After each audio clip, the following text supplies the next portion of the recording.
what we're seeing is that at age 65, the average American is on 2 or more medications, according to the CDC, the Centers for Disease Control.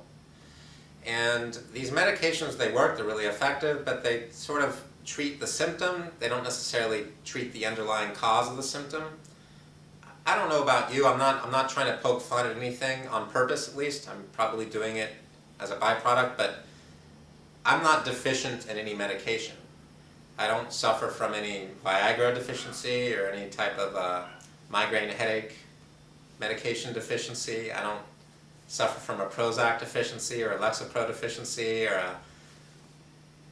so I don't think it makes a lot of, to me it just doesn't make sense that so many people are requiring these medications because we've only had them for a little less than 100 years, so how could we be deficient in a medication that's made in a lab by scientists? It just, I have strong opinions about this if you didn't notice, but at any rate, we want to find out what's the causes of people's health concerns. What would cause a person to have trouble with their digestion and then need Prilosec, for example?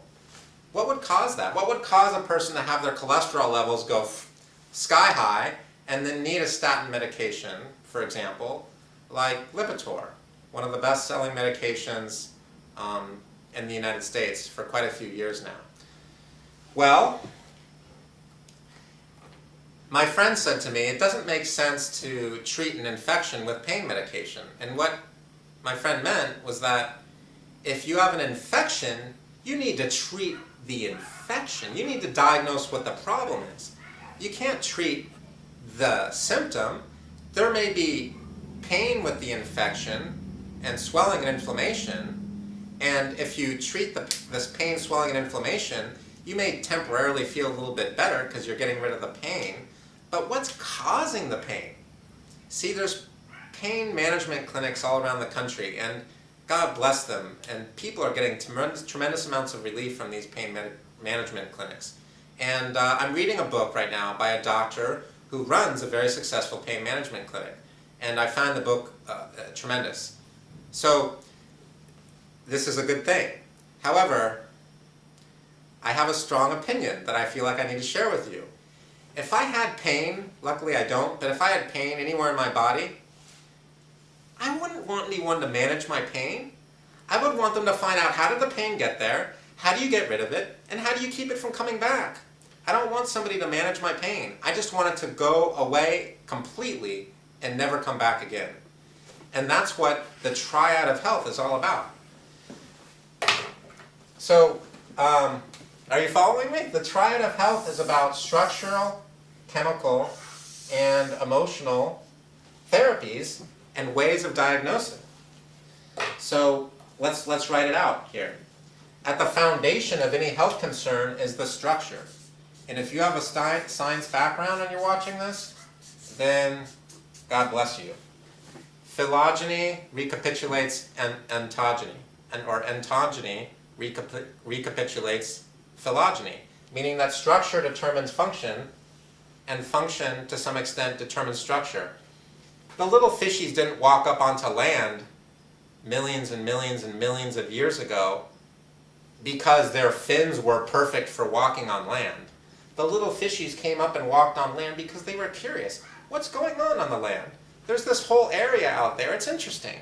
You know, there's grass growing, there's little flies we could eat, there's all kinds of things happening.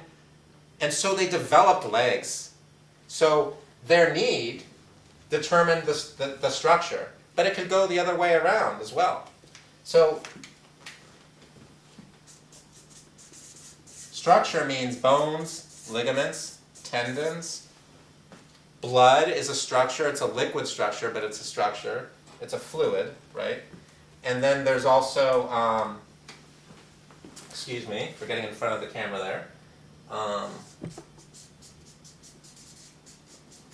mean, that's pretty much it. Bones, tendons, ligaments, skin, fascia, ligament, you know, there's all these things are structures. Organs, glands, okay? So, every time a person has a problem with their structure, they're also going to have a problem with their emotional body, and they'll have a problem with their chemistry or their nutrition. meaning how they digest food, okay? And what type of foods they eat and what kind of drinks they drink. And anytime somebody has a problem with their structure, they're having trouble with their emotions. So each side of the Triad of Health is intimately related to the other sides. So let's just give a kind of gruesome example here. If you were to chop off my hand, first of all, it would be very upsetting to me that you'd want to do that. I would be disturbed emotionally that you would even be interested in doing that. But if you succeeded in doing that, I would be even more upset because I really value my right hand and my left hand, and I value all my limbs. Thank you very much. But so you chop it off. So that's a structure that's I no longer have. Okay, the bodies, the physical body is a structure. Forget about the mind, body, and spirit. That's wonderful and exciting, and I'm very into mind, body, and spirit. But here we're talking structure, emotion, and chemistry. Never mind the electromagnetic, that's more advanced. No need to worry about infection and toxins, that's also more advanced. Don't need to worry about spirit, before life, and afterlife, too much information. But if we can just focus on structure, or structural concerns, emotional concerns that people have, and chemical concerns, then you'll really understand what I'm talking about. The people who specialize in structural therapies are chiropractors, and people who are massage therapists, and acupuncturists insert needles into people's skin. And of course we have the medical doctors who do surgery. I don't do surgery, but medical doctors who do surgery are doing structural therapies. And osteopaths, and there's different professions, okay? Physiatrists, physical therapists, they're all doing structural type therapies. And then for emotional therapies, we have the psychologists, the psychiatrists, the social workers, the therapists, people doing mind-body work, I suppose, people who do all kinds of different types of energy medicine and biofeedback, and there's all kinds of emotional therapies, and they're amazing. And then there's people who do chemical therapies like nutritionists, microbiologists, biochemists, and naturopaths, homeopaths, herbalists. We got all these different people. And so the thing with healthcare is that very few people are addressing all three sides of the Triad of Health with every single patient every single time they come in to get treated.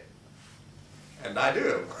Nice, nice. I'm really able to help people at a very deep level by diagnosing what's causing their structural imbalance. If I have low back pain, what's the structural cause of the low back pain? Did somebody hit me there?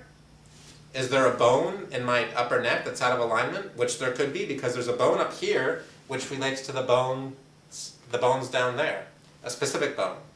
This one's called C1, or the atlas, is related to L5, or the lowest lumbar vertebrae, according to the Lovett brothers, a group of medical doctors who found this relationship a long time ago, okay, in the 1950s. So if we know that there's these structural relationships, really can be helpful. If we know that those bones relate to certain emotions, then that might help for the pain that's in my low back to go away when I see a healthcare provider who has that knowledge. If there's a chemical imbalance that I have that's partially to blame for that pain, that would be good for the healthcare provider to know. I know I'm a little antsy, but I'm passionate about what I do. I mean, these things are crucial for any healthcare provider to address with their patients if they want to get long-term, lasting, dramatic, quick results with their therapies.